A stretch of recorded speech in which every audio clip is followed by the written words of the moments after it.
बता देते हैं कि ब्लैकमेलर कौन है। दरअसल पुतिन की मुश्किलें तो कई हैं, लेकिन उनके पास हथियारों की कोई कमी नहीं है। जंग में सेना तो लड़ रही है। पुतिन मॉस्को में बैठे बैठे पूरे यूरोप को हिला देने की ताकत रखते हैं, क्योंकि रूस के पास नेचुरल गैस है, वो गैस जिसके बिना यूरोप जम जाएगा अब, और इसी गैस को पुतिन हथियार के तौर पर इस्तेमाल कर रहे हैं। तो जेलेंस्की कह रहे हैं कि वो ब्लैकमेल कर रहे हैं।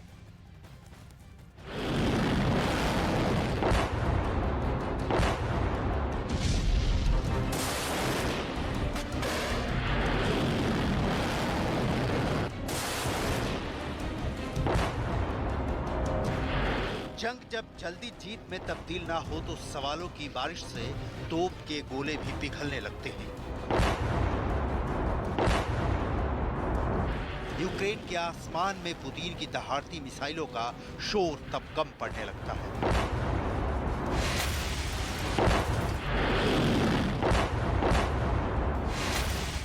तब हाइपरसोनिक मिसाइलों की अचूक मार भी सिर्फ तबाही का मंजर दिखाती है। इन मिसाइलों के मार से कुछ हासिल नहीं होता।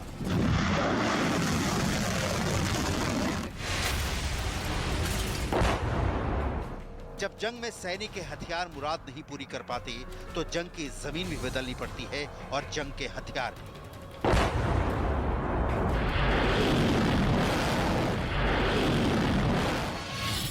बल्गेरिया और पोलैंड में रूसी गैस की आपूर्ति ठप। रूस के सेना नायक पुतिन क्या यही कर रहे हैं? क्या आखिरकार गैस वाला गोला ही पुतिन के लिए यूक्रेन के महायुद्ध में जीत का रास्ता तय करेगा?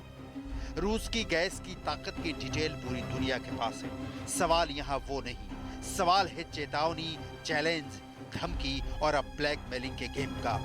यूक्रेन वाले जेलेंस्की जो कह रहे हैं पहले सुन लीजिए, इसके बाद पुतिन वाला वो बयान सुनेंगे जिसमें यूक्रेन की जंग की पूरी नई स्क्रिप्ट पुतिन की जुबानी है। Цього тижня керівництво Росії почало нову серію енергетичного шантажу європейців. Рішення обірвати постачання газу в Польщу і Болгарію – черговий аргумент на користь того, що ніхто в Європі не може сподіватись на збереження будь-якої нормальної економічної співпраці з Росією. Если кто-то вознамерится вмешаться в происходящие события со стороны, то они должны знать, да, и будут создавать для России неприемлемые для нас угрозы стратегического характера, они должны знать, что наш ответно-встречные удары будут молниеносными, быстрыми. У нас есть для этого все инструменты, такие, которыми не может сейчас похвастаться никто, а мы хвастаться не будем.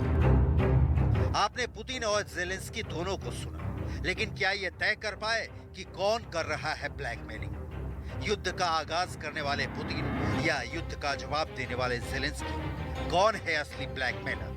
जंग और प्यार में सब कुछ जायज होता है, ये मान ले तो ना पुतिन गलत है ना जेलेंस्की। जेलेंस्की की चाहत दिखती है कि रूस सिर्फ यूक्रेन का दुश्मन नहीं दिखे, बल्कि पूरे नेटो सदस्यों के खिलाफ भी दिखे, अपने पड़ोसियों के खिलाफ भी दिखे, उन देशों के खिलाफ दिखे जो रूस से गैस मंगवाते हैं, उन देशों के खिलाफ दिखे जो यूक्रेन को मदद पहुंचाना चाहते हैं।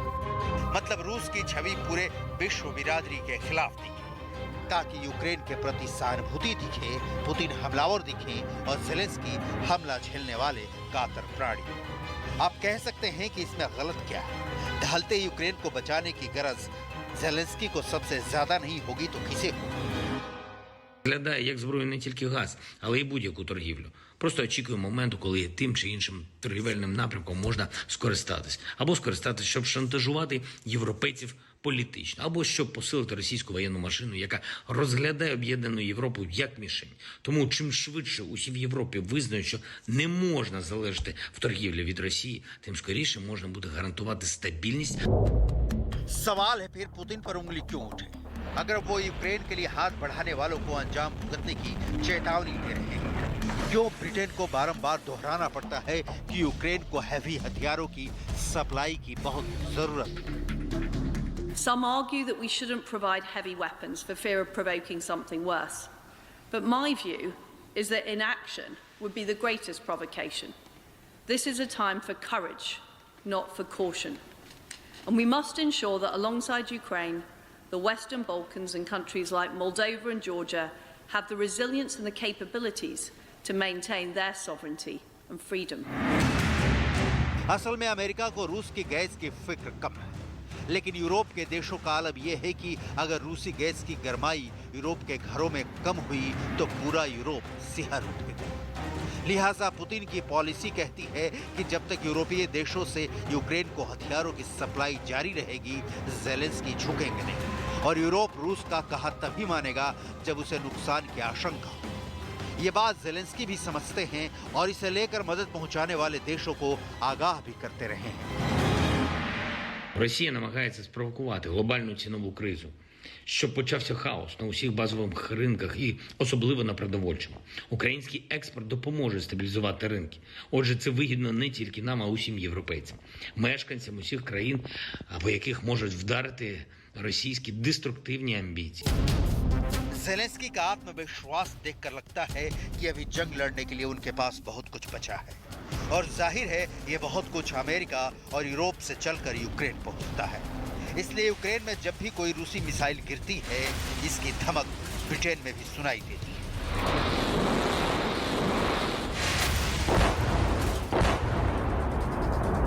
NATO's open door policy is sacrosanct.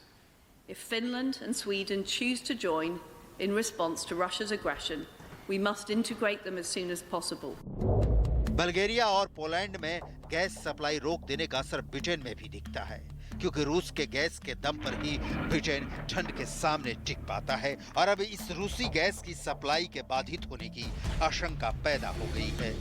असल में America, Britain, Poland, Finland, Sweden सभी ब्लैकमेलिंग के खेल में शामिल हैं। उस कहावत की तरह कि कोऊ काहू में मगन कोऊ काहू में, सबको अपनी पड़ी है। अमेरिका को अपनी सर्वोच्चता और नेटो के भविष्य की, ब्रिटेन को गैस की, पोलैंड को पड़ोसी होने की, फिनलैंड को नेटो में एंट्री की, स्वीडन को नेटो में जाकर रूस को सबक सिखाने की, सब अपने हितों से संचालित हैं और महायुद्ध की भूमि अब ब्लैकमेलिंग की भूमि में जैसे तब्दील हो गई है।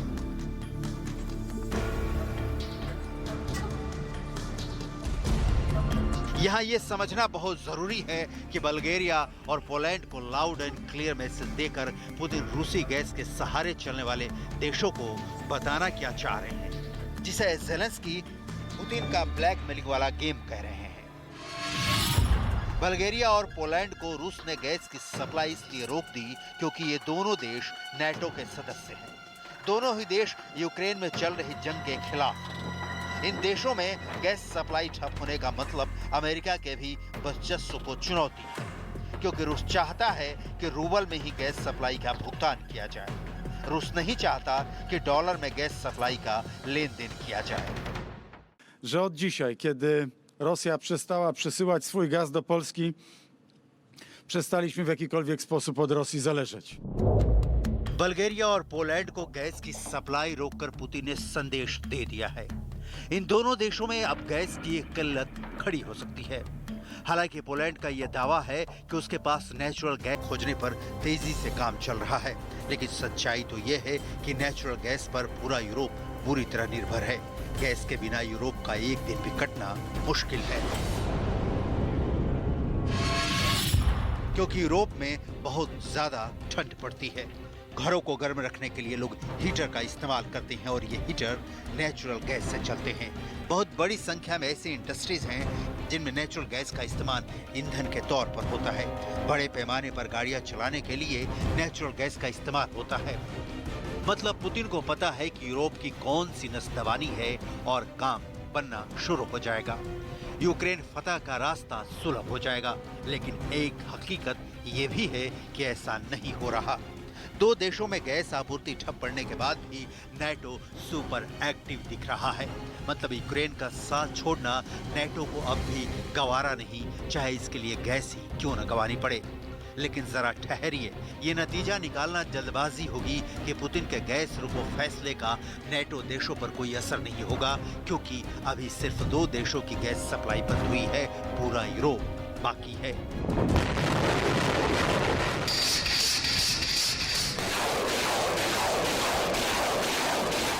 और यूक्रेन में जंग का नतीजा जल्दी नहीं निकला तो पुतिन के टारगेट पर बचे हुए देश भी जल्दी ही आएंगे। जेलेंस्की इसे पुतिन का ब्लैकमेलिंग भले मान ले, लेकिन रूस के कदम से ये साफ है कि रूस ने अपनी गैस के नए कस्टमर तलाश लिए हैं।